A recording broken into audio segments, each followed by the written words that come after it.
বস্তায় ভরে মাটির নিচে ধুইছে বাবা। আমি কঠিন শাস্তি চাই। আমার বেড়ে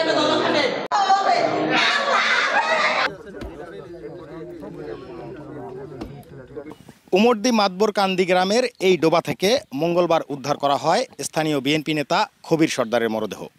ঠিক তার একদিন পরেই ডোবার পাশেই মাটি চাপা অবস্থায় উদ্ধার করা হয় খবির সর্দার হত্যা মামলার অন্যতম আসামি আলমাস সর্দারের মরদেহ। শরীয়তপুরের জাজিরায় একদিনে 2 খুনের ঘটনায় আতঙ্ক নেমে এসেছে পুরো এলাকা জুড়ে। জমি ও মসজিদ কমিটি নিয়ে দীর্ঘদিনের বিরোধের জেরেই প্রথমে ছুরিকাঘাতে খুন হন এক বিএনপি নেতা, আর পরের দিনেই বস্তাবন্দি অবস্থায় উদ্ধার করা হয় ওই মামলার আসামির মরদেহ।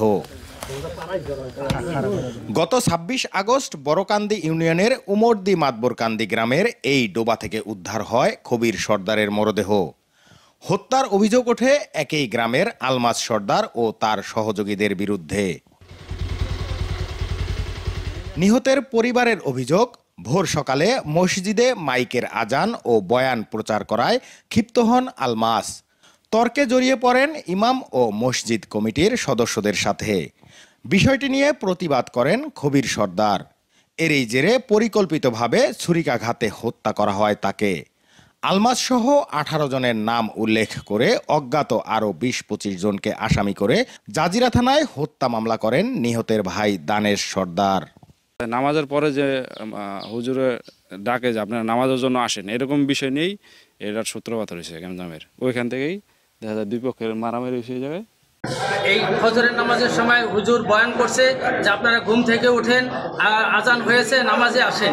এই কথা বলাই সে ক্ষিপ্ত হইয়া এই সন্ধ্যার সময়, ওই সময় সকালে আসছিল। আলমাস ছুরি নিয়া বাইরেছে, এখানে আমি সামনে গেছি দিয়ে ছুরিটা পার দেবো, আমি পিছিয়ে গেছি, পিছিয়ে যাওয়ার পরে ও আলমাস দৌড় দিছে, দৌড় দিয়া আবার ওই খবির সর্দার সবাই দৌড়ে গেছে। দৌড়ে যাওয়ার পরে ওই সাকাত হোসেনের বাড়ির সামনে যাইয়া আমরা তার পিছিয়ে পড়ে গেছি, যাইয়া ওখানে আর পার দিছে।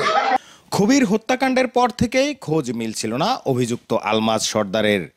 খবিরের মরদেহ উদ্ধার হওয়া একই ডোবায় বৃহস্পতিবার সকালে আলমাসের মরদেহ ভেসে ওঠার গুঞ্জন ছড়িয়ে পড়ে।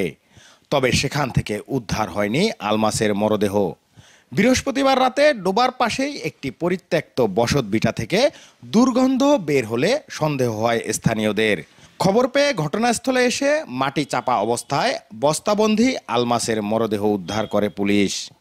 গতকালকে সকালবেলা ঘুম থেকে উঠছি একজনের ফোনে, এই যে ওই আলমাসরে বলে মারিয়া ফেলাইছে। কি এর গুজব খবর, কি করছ তারা? কয় হ। তাই কালকে আমরা দিনে 2-3 বার চক্কর দিছি, ওরকম কোনো খবর পাই নাই, কিন্তু রাত্রে 8টার পরে শুনি আলমাসের লাশ পাওয়া গেছে। ওই যখন মাটি সরানো হয় তখন গন্ধ বের হয়, এরপরে আমরা প্রশাসনকে জানাই, পরবর্তীতে পুলিশ এসে লাশ উদ্ধার করে। আলমাসের মরদেহ উদ্ধারের পর পাল্টে যায় ঘটনা প্রবাহ। ওই রাতেই বাড়ি ছেড়ে পালিয়ে যায় নিহত খবির সর্দারের পরিবার ও আত্মীয় স্বজন। তবে পালিয়ে যাওয়ার আগেই তাদের বিরুদ্ধে বাড়িঘরে হামলা, ভাঙচুর ও লুটপাটের অভিযোগ করে আলমাসের পরিবার। দানেশ সর্দার আসছিল, সব দলবল নিয়ে আমাদের বাড়িতে আসে। আইসাই কি করে আমার এই বাড়ি এই ঘর ভাঙে, এই ঘর ভাঙার পর এই ঘর ভাঙে, মানে আমাদের খুঁজতেছে, আমার কাকারে খুঁজতেছে। পরে এই ঘরে ঢুকিয়া মনে করেন এই ঘর ভাঙে, ওই দরজা ভাঙে, ভাঙতে ভাঙতে পরে আমাকে পায় না। এরপর পাইয়া আমরা যখন উপরে ছিলাম, উপরে যাইয়া পরে উপরে থেকে আমাদের সবাই ইচ্ছা মতন মারে। সবাই পালিয়ে গেলেও হামলা আর লুটপাটে বিধ্বস্ত বাড়িতে আলমাসের মায়ের আহাজারি যেন থামছেই না। আমি কঠিন শাস্তি চাই। জমি আর পারিবারিক বিরোধের জেরেই সন্তানকে হত্যা করা হয়েছে। একই কারণে প্রায় 1 যুগ আগে স্বামীকেও প্রাণ দিতে হয়েছে বলে অভিযোগ তার। ওই পিছু আর বাবারে মারিয়া হালাইছে এই দানেশ সর্দাররা। ওই খবির সর্দার পাড়াইয়া মারছে, রিপন খবির থানার সামনে মারছে বাবা। খবির ওরা মারছে বাবা, আমার পোলা একলা, আমার পোলার তুই পিছু তোর বাড়ি দিয়ে মারিয়া হালাইছে। পুলিশ বলছে জমি নিয়ে খবির ও আলমাসের পরিবারের বিরোধ দীর্ঘদিনের। এর আগেও পরিবার দুটির বিরোধে প্রাণহানির ঘটনা ঘটেছে। তদন্ত করে খবির ও আলমাস হত্যাকাণ্ডের সাথে জড়িতদের আইনের আওতায় আনার আশ্বাস দিয়েছেন এই কর্মকর্তা। পূর্ব শত্রুতার জের এই 2টা ফ্যামিলির ভিতরে জমি জমা নিয়ে পূর্বদ্বন্দ্ব ছিল, এবং আমরা যতটুকু তথ্য জেনেছি যে আরও 14 থেকে 15 বছর আগেও এদের ভিতরে একটি হত্যাকাণ্ড সংঘটিত হয়েছিল এই 2 পরিবারের মধ্যে। তারই ধারাবাহিকতায় এখানে যে একটি মসজিদ, এই মসজিদ কমিটি নিয়েও তাদের 2 গ্রুপের ভিতর দ্বন্দ্ব ছিল।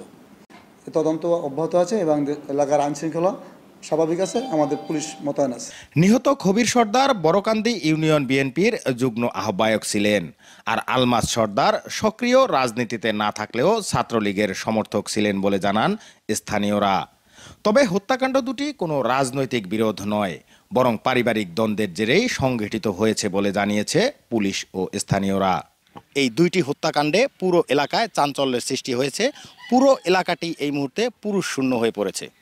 স্থানীয়দের দাবি, দ্রুত সময়ের মধ্যে এই দুই হত্যাকাণ্ডের জট উন্মোচন করে প্রকৃত আসামিদের বিচারের আওতায় আনার। নুরুল আমিন রবিন, চ্যানেল 24, শরীয়তপুর।